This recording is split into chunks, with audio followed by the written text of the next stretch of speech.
پھر جب بنا چکوں اور اس میں اپنی روح پھونک دوں تو تم اس کے آگے سجدے میں گر پڑنا۔ ابلیس کے غرور نے اسے مردود بنا دیا، اور جب اللہ نے فرشتوں کو سجدے کا حکم دیا تو وہ سب سجدے میں گر گئے، مگر شیطان نے انکار کیا اور غرور و تکبر میں آ کر کافر بن گیا۔ اللہ تعالیٰ نے فرمایا، اے ابلیس، تجھے سجدہ کرنے سے کس چیز نے روکا؟ اس نے کہا، میں اس سے افضل ہوں، مجھے تو نے آگ سے پیدا کیا ہے اور اسے مٹی سے بنایا ہے۔ اللہ نے فرمایا، تو بہشت سے نکل جا، تجھے شایان نہیں کہ یہاں غرور کرے، پس نکل جا، تو مردود ہو گیا۔ اس نے کہا، مجھے روز محشر تک کی مہلت دے دے۔ اللہ نے فرمایا، جا، تجھے مہلت دی جاتی ہے۔ پھر شیطان نے کہا کہ مجھے تو نے ملعون کیا ہی ہے، مگر میں بھی تیرے سیدھے راستے پر چلنے والوں کو بہکاؤں گا، ان کے آگے سے اور پیچھے سے، دائیں اور بائیں سے، غرض ہر طرف سے آؤں گا، اور تو ان میں سے اکثر کو شکر گزار نہیں پائے گا۔ اللہ نے فرمایا، یہاں سے ذلیل و خوار ہو کر نکل جا، ان میں سے جو شخص تیرا کہنا مانے گا میں تجھ سمیت ان سب سے جہنم کو بھر دوں گا۔ بارگاہ خداوندی سے دھتکارے جانے کے بعد شیطان عزازیل سے ابلیس بن گیا۔ اس کے غرور و تکبر اور رعونت کی بنا پر اس کی ہزاروں سالوں کی تسبیح و تقدیس اور عبادت و اطاعت اس کے منہ پر مار کر اسے عرش سے فرش پر پٹخ دیا گیا۔ ناظرین، قرآن کریم میں اللہ تبارک و تعالیٰ فرماتے ہیں کہ ہر نفس کو موت کا ذائقہ چکھنا ہے، یعنی کائنات کی ہر جاندار کے لیے اللہ پاک نے موت کا وقت اور جگہ متعین کر رکھی ہے۔ اس سے کسی کو چھٹکارا نہ ملے گا اور نہ ہی کوئی اس سے بھاگ سکے گا، اس لیے ابلیس شیطان کو بھی ایک دن موت آئے گی۔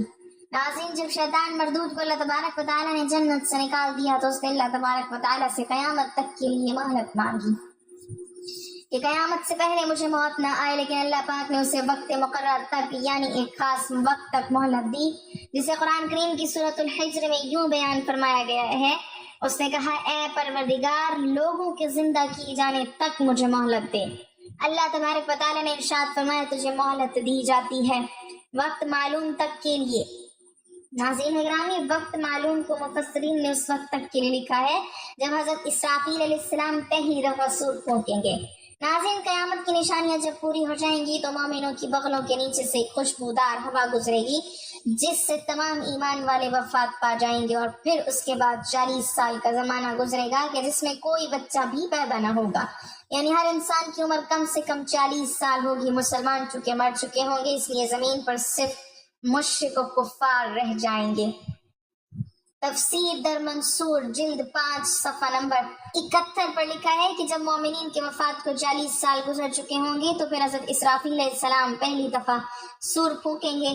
شروع میں اس کی آواز نہایت کم ہوگی کہ لوگ کان لگا کر سنیں گے، مگر پھر یہ بڑھتی بڑھتی اس قدر زیادہ ہو جائے گی کہ کانوں کے پردے پھٹ جائیں گے، ان کے نتنوں سے پیپ بہنا شروع ہو جائے گی اور لوگ مر جائیں گے، انسان، جن، فرشتے، یہاں تک کہ شیطان ابلیس کو بھی اس نقصہ اولا کے وقت موت آئے گی۔ اس کے 40 سال بعد حضرت اسرافیل علیہ السلام دوسری مرتبہ سور پھونکیں گے تو پھر تمام مردے زندہ ہو جائیں گے اور قیامت قائم ہو جائے گی اور میزان لگے گا، یعنی نفخہ اولا کے وقت ابلیس کو موت آئے گی، اور نفخہ اولا اور نفخہ ثانیہ کے مابین 40 سال کا عرصہ ہوگا، اور یہ کہ ابلیس 40 سال تک مردہ رہے گا۔ ناظرین، آئیے آپ اس بات پر روشنی ڈالتے ہیں کہ ابلیس کو موت کیسے آئے گی اور وہ یہ 40 سال مردہ حالت میں کہاں گزارے گا۔ اس سلسلے میں حضرت کعب احبار رضی اللہ تعالی عنہ کی مشہور روایت پیش کرتے ہیں۔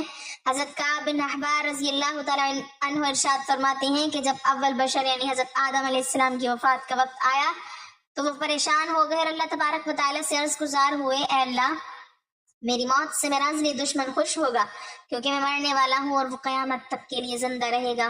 اسی وقت ملک الموت حضرت آدم علیہ السلام کی خدمت میں حاضر ہوئے اور فرمایا، اے ابو آدم، آپ علیہ السلام وفات کے بعد جنت میں رہیں گے جبکہ ابلیس قیامت تک دنیا میں رہے گا۔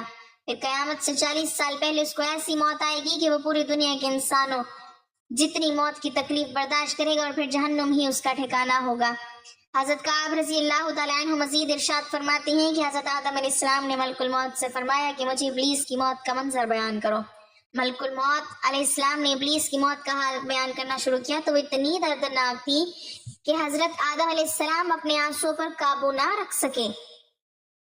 لوگ حضرت کعب احبار رضی اللہ تعالیٰ عنہ سے عرض کرنے لگے، ہمیں بھی ابلیس کی موت کا کچھ منظر بیان کریں۔ لوگوں کی بیجا فرمائش پر حضرت کعب رضی اللہ تعالیٰ عنہ نے ابلیس کی موت کا منظر یوں بیان فرمایا، اللہ تبارک و تعالیٰ ملک الموت سے فرمائے گا، میرے غضب اور غصے کا لباس پہن کر جاؤ، ابلیس کی روح قبض کرو اور ابلیس سے تمام انسانوں اور جنوں سے زیادہ سختی کرنا۔ جب ملک الموت علیہ السلام غضب و غصے سے بھر کر موت کے فرشتے کے ساتھ ابلیس کی روح کو قبض کرنے آئیں گے تو جو بھی آسمان اور زمین میں ہے ان کو دیکھ لے گا اور فوراً ہی مر جائے گا۔ جب ملک الموت علیہ السلام ابلیس کے پاس پہنچیں گے تو وہ دھاڑے مار مار کر روئے گا۔ پھر شیطان کو موت کی تکلیف دی جائے گی جو کہ ساری مخلوق کی تکلیف سے بھی زیادہ ہوگی۔ ابلیس گھبرا کر مشرق کی جانب بھاگے گا تو کبھی مغرب کی جانب، لیکن ہر طرف اپنے سامنے ملک الموت علیہ السلام کو پائے گا۔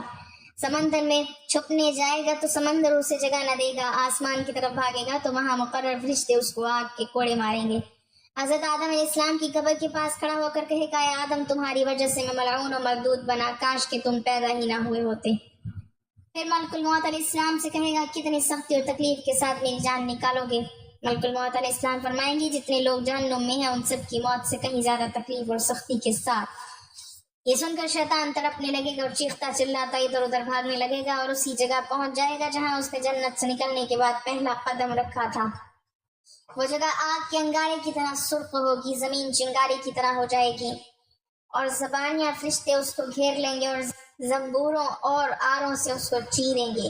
جب تک اللہ تبارک و تعالیٰ چاہیں گے اس وقت تک حالت نزع اور موت کے غصے کا شکار رہے گا اور وہاں جہنم کے سنگھاسیاں لگی ہوئی ہوں گی، ان سنگھاسیوں سے تڑپا تڑپا کر اس کی جان نکالی جائے گی۔